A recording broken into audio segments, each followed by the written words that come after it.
എല്ലാ കാര്യങ്ങളും ഈ ഡയറക്ടറായ എന്റെ തലയിലാണ്. ഇവന്മാരൊക്കെ ഇത് എവിടെ പോയി കിടക്കുവാണ്. ഡോ ഇനി ഈ പടം തീരുമ്പോഴെങ്കിലും ഇതിന്റെ പരിപാടിയൊക്കെ തീരുമോ? കത്തിയമ്പടി വളമൊക്കെ ആയിട്ട് അവിടെ ഇരുന്നാ മതി. അത് ശരി. ഇതൊക്കെ എവിടെ പോയി കിടക്കണം? സ്ക്രിപ്റ്റ്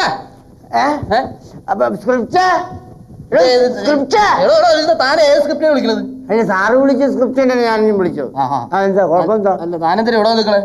ഇവിടെ സിനിമ പടം പിടിക്കുന്നു. പടം പിടിക്കുന്നുണ്ട്. അതിന് തനിക്ക് താൻ എന്തിനാണ് ഇവിടെ നിൽക്കുന്നത്?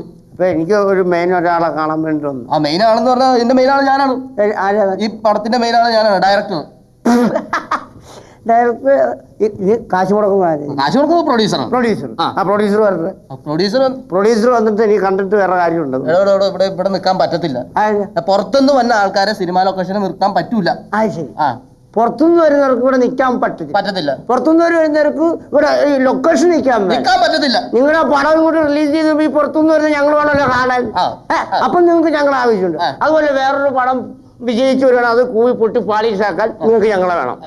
ഞങ്ങളെ ഒരു യൂണിയൻ തുടങ്ങാൻ പോകട്ടോ. നിങ്ങളൊക്കെ തെണ്ടിപ്പോത്തുള്ളൂ. എന്നാ യൂണിയൻ തുടങ്ങാൻ പോകുന്നത്? ഞങ്ങൾ കൂന്നവരെല്ലാം കൂടി തുടങ്ങിയ കൂട്ട എന്നൊക്കെ പറയുന്ന ഞാൻ എന്തെങ്കിലും ഒക്കെ തുടങ്ങ്. എന്താ മനുഷ്യ വെളിവില്ലാതൊക്കെ ഓരോരുത്തരൊക്കെ ഇറങ്ങി വന്നൊക്കെ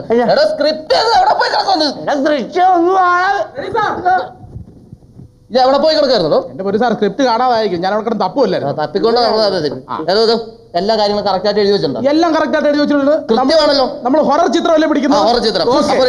താൻ സീൻ നമ്പർ 12 ഒന്ന് വായിച്ചേ. കറക്റ്റ് സീൻ നമ്പർ 12 ശ്രദ്ധിച്ചു കേട്ടോ. സമയം അർദ്ധരാത്രി 12 മണി. ശക്തമായി അടഞ്ഞവനാകെ പയന്തോതി പിന്നെ താന്റെ കാണാപ്പടം പഠിക്കണം. അതെ, ഒരു സ്ക്രിപ്റ്റ് വായിക്കുമ്പോൾ അതിന്റെ ഫീലിങ്സ് വേണം. ഫീലിങ്സ് ഉൾക്കൊണ്ട് വായിക്കണം. പറഞ്ഞു കൊടുക്കാൻ എനിക്കറിയാം. ഞാൻ എന്റെ ഡയറക്ടറാണ്. താൻ കയറി പറയാൻ നിൽക്കുന്നു കേട്ടോ. ഡയറക്ടർ എനിക്ക് കുറച്ച് ഡയറക്ടർ ഒന്ന് കാണണം. കുറച്ച് കഴിഞ്ഞാൽ അത് പോളാണ് ശല്യങ്ങളൊക്കെ വന്നേക്കും. അപ്പൊ താനെ കറക്റ്റ് ആയിട്ട് വായിച്ചാ സാർ. ഞാൻ ഫീലിങ്സോട് കൂടി വായിക്കാം. വായിച്ചോളൂ. ശ്രദ്ധിച്ചു കേട്ടോ. സമയം അർദ്ധരാത്രി 12 മണി. ശക്തമായ കാറ്റിൽ ജനൽപ്പാളികൾ ശക്തമായി അടഞ്ഞു. അവനാകെ ഭയം തോന്നി. ഭയന്ന് വിറച്ചവൻ വീണ്ടും കഥ വായിച്ചുകൊണ്ടിരിക്കുമ്പോൾ പിന്നിൽ നിന്നും ഒരു കൂർത്ത നഖങ്ങളുള്ള 2 ബലിഷ്ഠമായ കരങ്ങൾ അവന്റെ കഴുത്തിന് നേരെ വന്ന് അവന്റെ തോളത്ത് തൊട്ടു.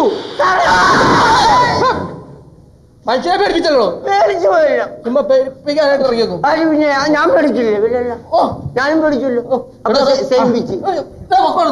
ഒരു കാര്യം പറഞ്ഞേക്കാം, ഇങ്ങനത്തെ കഥയൊന്നും ചെയ്യാൻ എന്നെ കൊണ്ട് പറ്റത്തില്ല. പിന്നെ എങ്ങനത്തെ പടം? കോമഡി വേണം. ഇതിനകത്ത് എവിടെയാണോ കോമഡി? ഇതിനകത്ത് കോമഡി ഉണ്ടല്ലോ. എവിടെ? സാറിന്റെ ദേഹത്ത് തൊട്ടപ്പോ സാറ് ഞെട്ടിയില്ലേ? അത് മതി കോമഡി. കോമഡി എടോ ഇതൊന്നും ശരിയാവത്തില്ല. ഈ പടം ശരിയാവത്തില്ല. സാറേ ഞാനൊരു കാര്യം പറയട്ടെ. ഒന്നും ശരിയാത്തില്ലേ?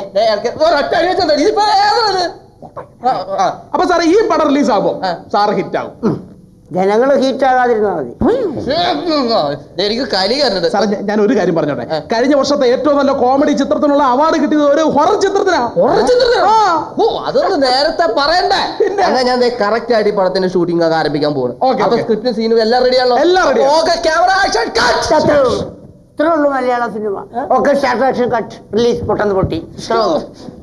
സാറേ ഒരു കാര്യം പറഞ്ഞോട്ടെ. സാറ് ആക്ഷനും കട്ടും ക്യാമറയൊക്കെ പറയുന്നതിന് മുമ്പ് നടന്മാര് വരെ എത്തിയോന്ന് അന്വേഷിച്ചോ? ഒരൊറ്റ നടന്മാര് എത്തിയില്ല. അത് ശരി. ഇത്രയും വലിയൊരു ഡയറക്ടർ വന്നിട്ട് ആ നടന്മാര് ഇവിടെ എത്തിയിട്ടില്ല. ഒരു കാര്യം ചെയ്തേ, നടന്മാരൊക്കെ വന്നിട്ട് എന്നെ വിളിച്ചത്. എനിക്ക് നേരമൊന്നുമില്ല ഇത് ചെയ്യാനായിട്ട്. ശരി, ഞാൻ വിളിക്കാം. സാറ് വന്നാൽ മതി അന്നേരം.